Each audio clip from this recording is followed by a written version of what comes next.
I was really excited for this one, but it turned out to be a bit of a bummer. So let's cut these Carhartt boots in half. And I'm actually re-recording this because the first time I recorded it, we had a sponsor for the video, and then they dropped out last minute, and so I apologize for this being a day late. Usually they come out on Sundays, but it's coming out on Monday. So thanks for watching. If you haven't subscribed, consider subscribing, and for those of you who are subscribed, thanks for all your support. I've been a fan of Carhartt pretty much my whole life, because growing up in a small town, everyone had their Carhartt coat, and everyone had their Carhartt overalls for the winter. And so when I saw they came out with a boot, or they had boots, I was pretty excited, especially for this mock toe series. And they were a decent price, they looked good, and then I got them in person, and the red flags were just kind of going up all over the place. So let's go over the boot information, and then we'll talk about those 3 red flags that I saw before we cut them in half. So the brand is Carhartt, the model is a 6-inch wedge. The color is the brown bison oil tan. I'm pretty sure it's not bison leather, I think that's just the name they decided to call it. And they retail for $155 to $160 depending on which toe you get.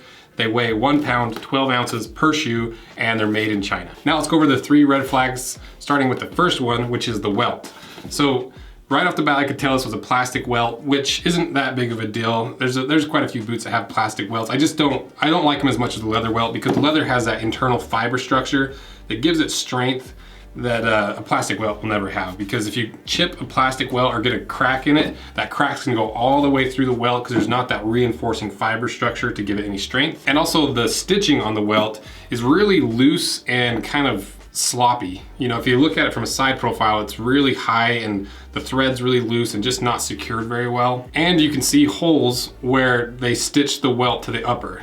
Either they had to restitch it or unstitched a certain part of it, and it's only on one of the boots, which is more just a concern of quality control and lack of precision in the construction more than anything, because most people aren't going to notice that, and they probably aren't going to spread. But when it comes to wearing these boots for a long time, having holes obviously in the upper when you first get the boot isn't usually a great sign. Red flag number 2, the leather. So right when I got this boot, I noticed that there's a fake embossed leather print into the leather. This isn't the natural print of the leather, this is embossed in.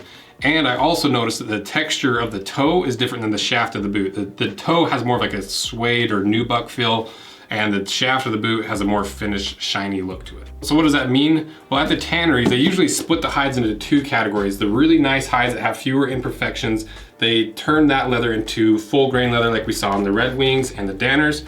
And then the other stuff that has a lot more scars and imperfections, they basically send it through a sander to remove the very top portion of the grain to get rid of any of those surface scars and scratches and make it a more even looking leather. And then in the case of this leather, instead of just leaving a buffed finish, they take that extra step to emboss a print into it to make it look more like a full grain leather. That doesn't necessarily mean it's a bad leather, but it does kind of make me question, why wouldn't they just use a full grain leather instead of a sanded and corrected grain leather that is made to look like a full grain leather? And it's probably because they're trying to get this to a certain price point, so they're cutting a little bit of a corner to get a full grain looking leather for the cost of a corrected grain leather. And as for the thickness of the leather, it feels pretty thin, so I cut the collar just a little bit, just enough to get my caliper down in there, and it measures at 1.8 millimeters, which is pretty thin, especially for a work boot. You know, the Danners were on the thin side at 2 millimeters, and the average work boot, I would say, is like 2.5 millimeters, all the way up to 3.5 with the Nick Spilder Pros.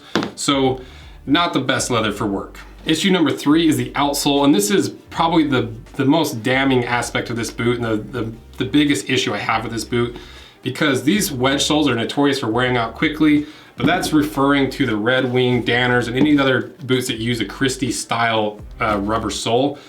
This sole is just a really, really light foam sole.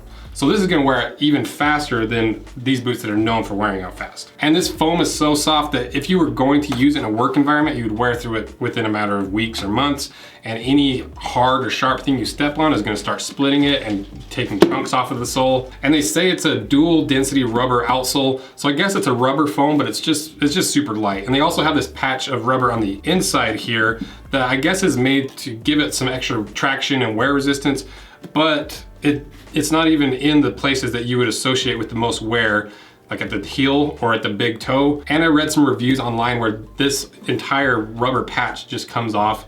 And so I tried ripping it off, and I recorded it and almost killed my camera in the process.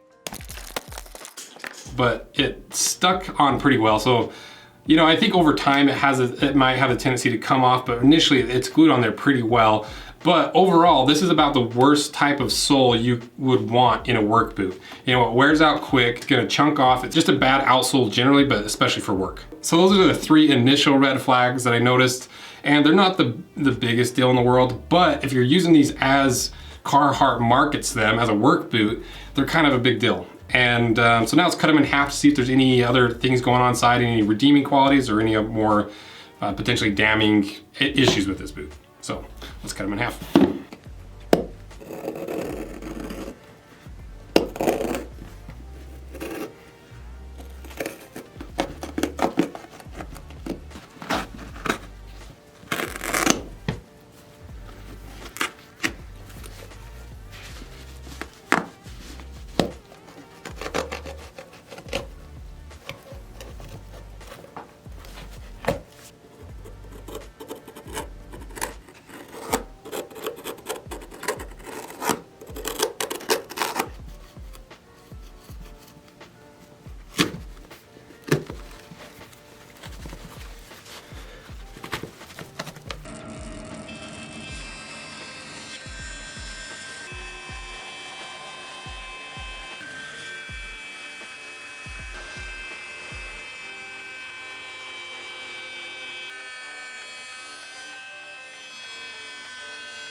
Okay, got it cut in half. Let's see what's inside.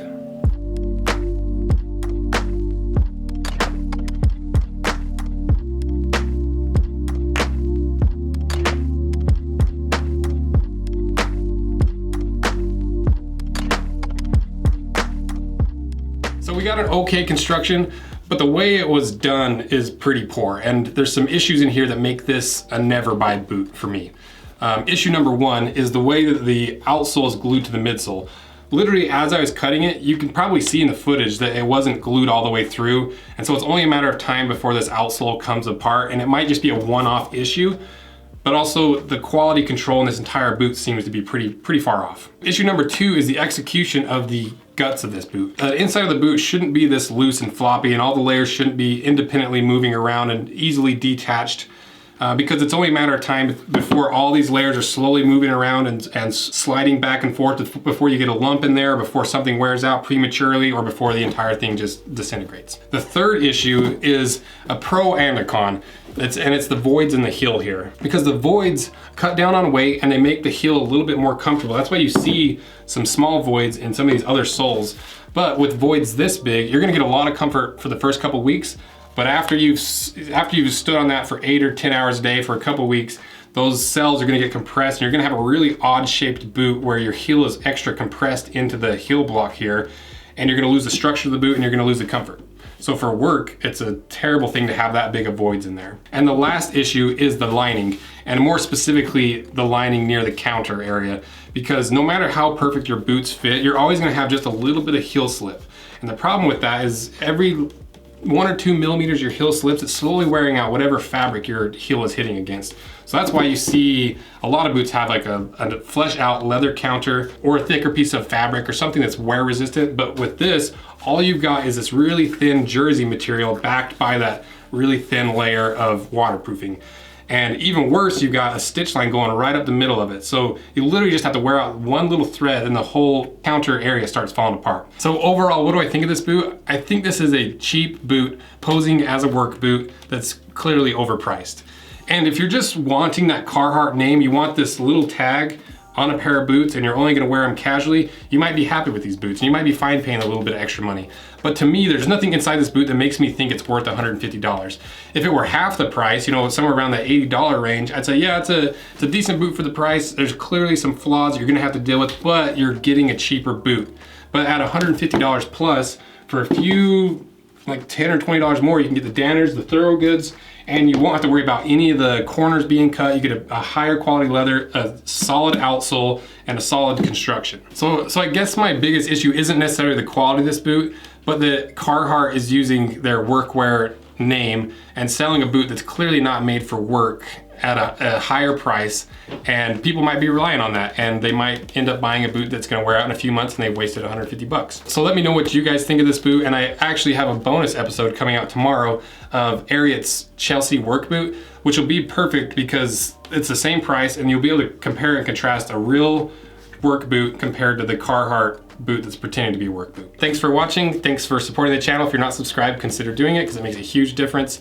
And onward with Mocktober. See ya.